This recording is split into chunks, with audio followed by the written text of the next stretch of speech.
उपकोष के कक्षकों में इलेक्ट्रॉन भरते समय पहले इलेक्ट्रॉन वहां भरे जाते हैं जिनके लिए n+l का मान कम हो। यानी कि उपकोष के कक्षकों में इलेक्ट्रॉन भरते समय पहले इलेक्ट्रॉन वहां भरे जाते हैं जिनके लिए n+l का मान कम हो। दो या दो से अधिक कक्षकों के लिए n+l का मान समान होने पर पहले इलेक्ट्रॉन वहां भरे जाते हैं जिनके लिए n का मान कम हो। यानी n+l का मान कम हो, इलेक्ट्रॉन वहां पहले भरे जाएंगे। यदि n+l का मान समान आ जाए तो इलेक्ट्रॉन वहां भरे जाएंगे जहां पर n का मान क्या हो, कम हो। जैसे एग्जाम्पल के तौर पर अपने बात करें, एक 3D कक्षक है, एक 4s कक्षक है। 3D कक्षक के लिए n का मान 3 है, l का मान 2 है। l का मान तो समझ गए, s p d f। l का मान 0 से शुरू होता है, 0 1 2 3। तो d के लिए l का मान कितना होता है, 3। s के लिए l का मान कितना होता है, 0। s के लिए l का मान, n का मान तो 3 हो गया और l का मान 0। तो n+l कितना हो गया, n+l यहाँ पर 5 और यहाँ पर n+l 4। तो 4s और 3D में पूछ लिया जाए तो इलेक्ट्रॉन पहले कहाँ भरा जाएगा, पहले 4s में भरा जाएगा। क्यों? क्योंकि इसके लिए n+l का मान कम है। और बाद में क्या भरा जाएगा, 4s के बाद में 3D में भरा जाएगा। इसीलिए 3D श्रेणी के तत्वों का इलेक्ट्रॉन भरते हैं। जैसे मान लो आप स्कैंडियम का इलेक्ट्रॉन भरना है, स्कैंडियम का एटॉमिक नंबर 21, आर्गन इससे पहले गैस, इसमें पहले 4s में 2 इलेक्ट्रॉन भरने के बाद में फिर 3D में 1 इलेक्ट्रॉन भरा जाता है। क्यों भरा जाता है 4s में? क्योंकि 4s के लिए n+l का मान क्या होता है, कम होता है। कई बार ऐसा आता है n+l का मान बराबर ही हो जाए तो, जैसे मान लो एक 3D है और एक मान लो 5s है। 3D और 5s के लिए n+l का मान क्या हो गया, बराबर। 3D और 5s के लिए यहाँ पर n का मान 3 है, यहाँ पर n का मान 5 है, l का मान 2 है, l का मान 0 है। तो n+l का मान यहाँ पर आ गया 5 और यहाँ पर n+l का मान आ गया है 5। तो देखो n+l कई बार बराबर बैठ जाता है। बराबर हो जाए तो पहले इलेक्ट्रॉन कहाँ भरे जाएगा, 3D में भरा जाएगा 5s में। 3D के लिए n+l का मान 5, 5s के लिए भी n+l का मान 5। यदि बराबर हो जाए फिर n को देखना है, पहले इलेक्ट्रॉन वहां भरे जाएंगे जिसके लिए n का मान कम हो। n का मान कम है 3D के लिए, तो पहले इलेक्ट्रॉन 3D में जाएगा और बाद में इलेक्ट्रॉन किस में आएगा, 5s में। तो बस n+l का नियम ये कहता है कि इलेक्ट्रॉन पहले वहां भरे जाएंगे जिसके लिए n+l का मान कम हो। n+l का मान बराबर होने पर पहले इलेक्ट्रॉन वहां भरे जाएंगे जिनके लिए n का मान कम हो। तो इलेक्ट्रॉन है वो n+l के नियमानुसार ही भरे जाते हैं। तो इसको नियमानुसार बढ़ने से ये क्रम क्या आता है, ये क्रम आता है वो आप लोगों के लगभग याद होगा। जैसे सबसे पहले इलेक्ट्रॉन 1s में जाएगा, 1s 2s 2p 3s 3p 4s 3d 4p 5s 4d 5p 6s। ये क्रम होता है 1s 2s 2p 3s 3p 4s 3d 4p 5s 4d 5p 6s। ये आता कहाँ से है, ये इस प्रकार से आप बना सकते हो इनके लिए कि कैसे। जैसे मान लो s, पहली कक्षा में केवल s उपकोष होता है, यानी कि पहली में केवल 1s होता है, दूसरी में 2s भी होता है, 2p भी होता है, तीसरी में 3s भी होता है, 3p भी होता है, 3d भी होता है, चौथी में 4s भी होता है, 4p भी होता है, 4d भी होता है और 4f भी होता है, पांचवी में 5s भी होता है, 5p भी होता है, 5d भी होता है, s p d f और g भी होता है। 5g होता है लेकिन इसमें इलेक्ट्रॉन नहीं भरे जाते। तो ये होता जरूर है लेकिन इसमें इलेक्ट्रॉन नहीं भरे जाते। तो 1s 2s 3s 4s 5s 6s 7s इस प्रकार से अपने लिख लें 2p 3p 4p 5p 6p और 7p 3d 4d 5d 6d और 7d 4f 5f 6f और 7f। फिर इनको तिरछा काट लें। तिरछा कैसे? ऐसे, पहले 1s बाद में इस प्रकार से इनको तिरछा काट ले।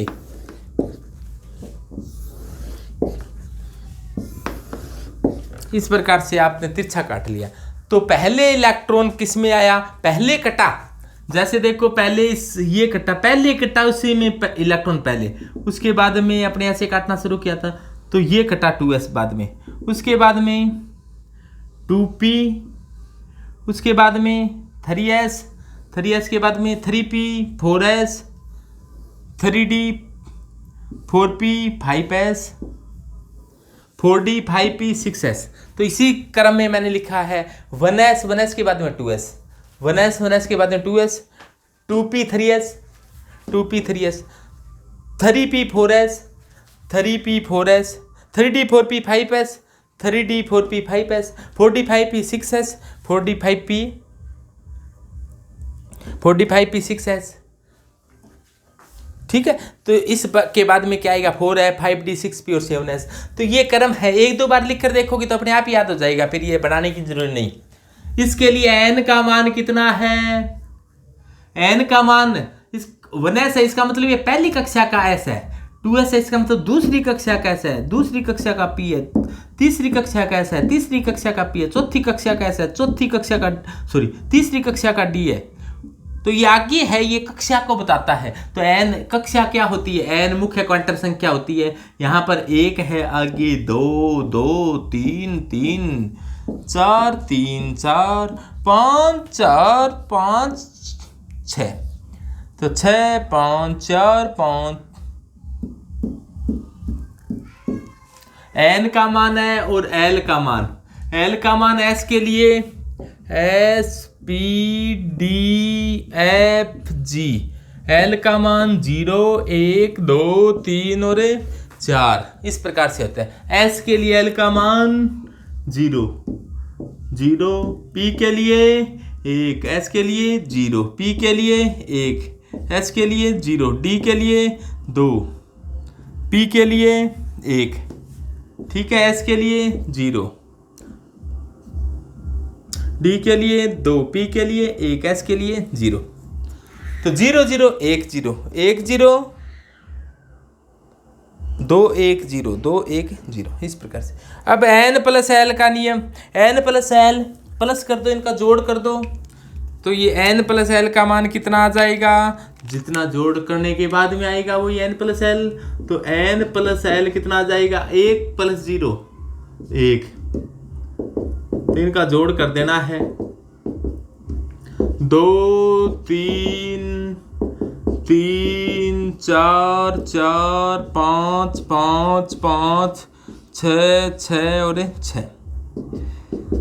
तो ये आ गया n प्लस l का मान। पहले इलेक्ट्रॉन कहाँ पर जाएगा? जिसके लिए n का मान n प्लस l का मान कम हो।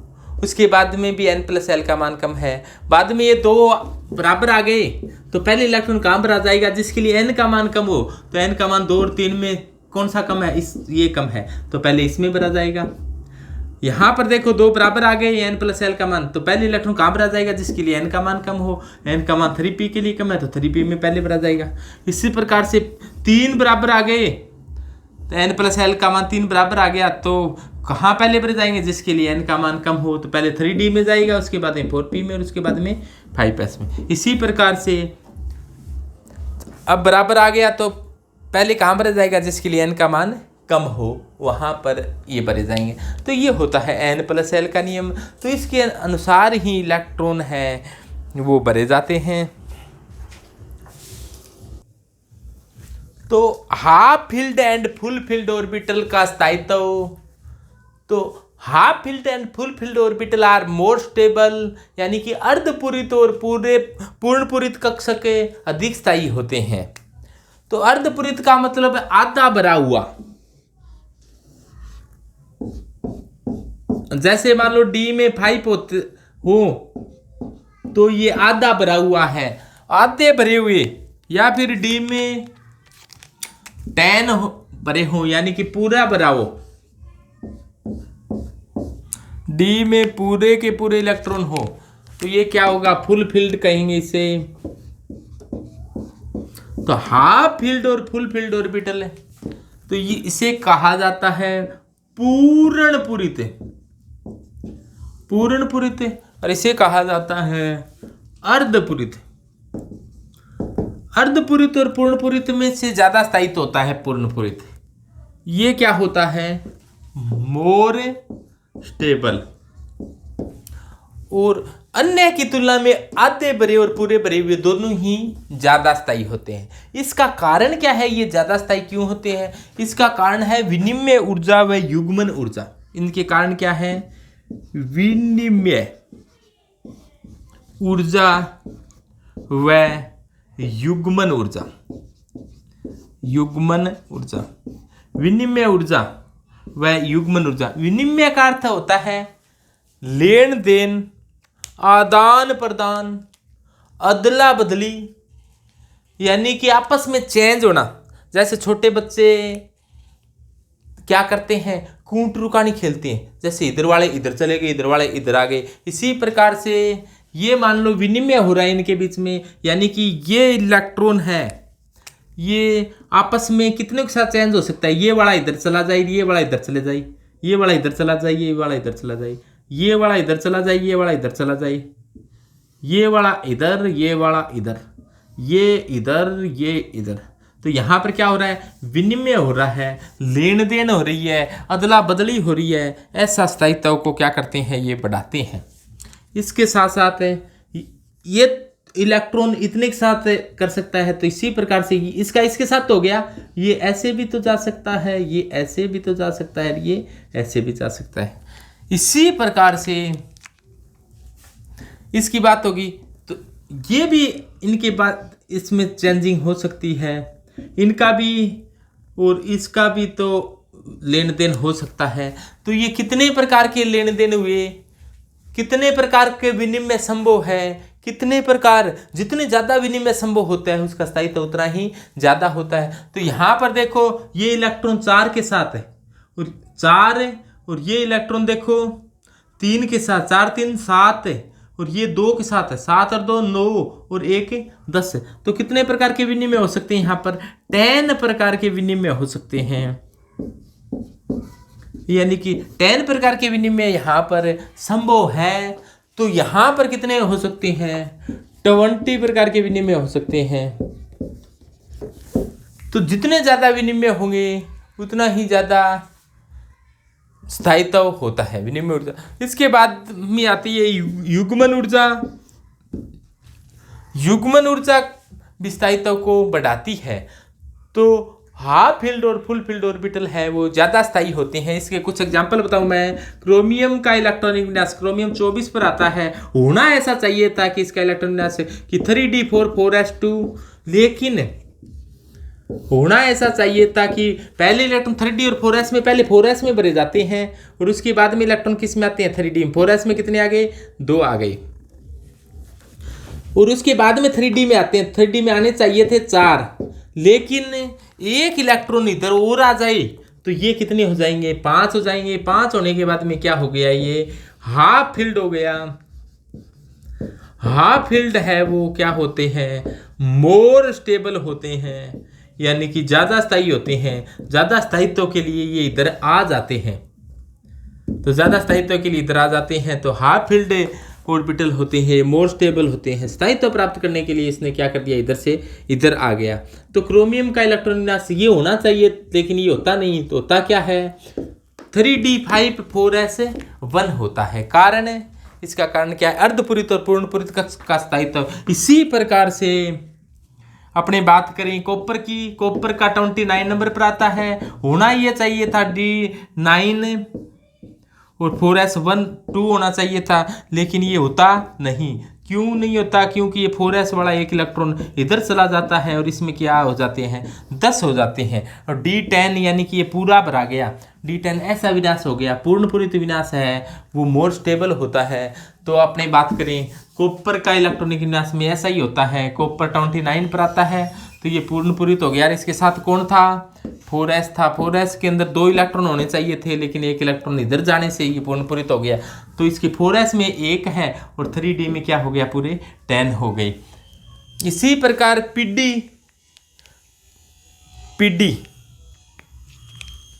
पीडी में क्या होता है? पीडी में तो बहुत ही अजीब होता है। पीडी के अंदर डी में कितने भरे जाते हैं?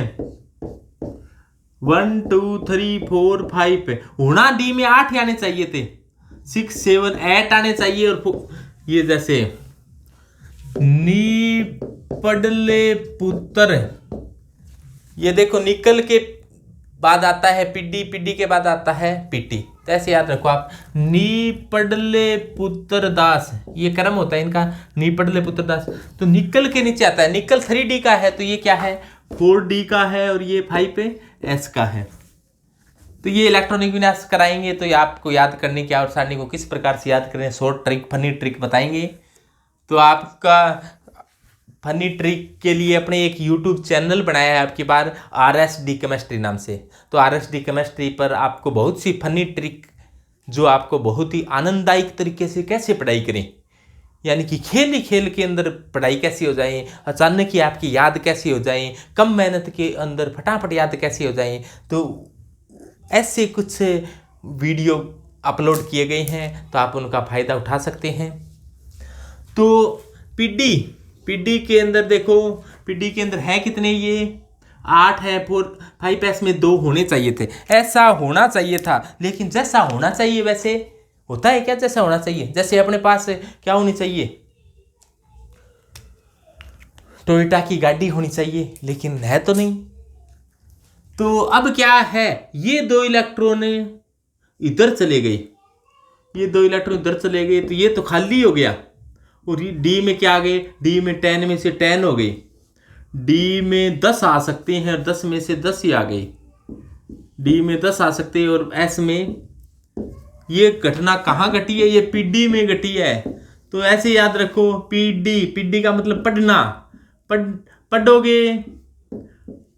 पढ़ोगे तो 10 में से 10 आएंगे, डी में 10 आ सकते हैं, 10 में से 10 आएंगे।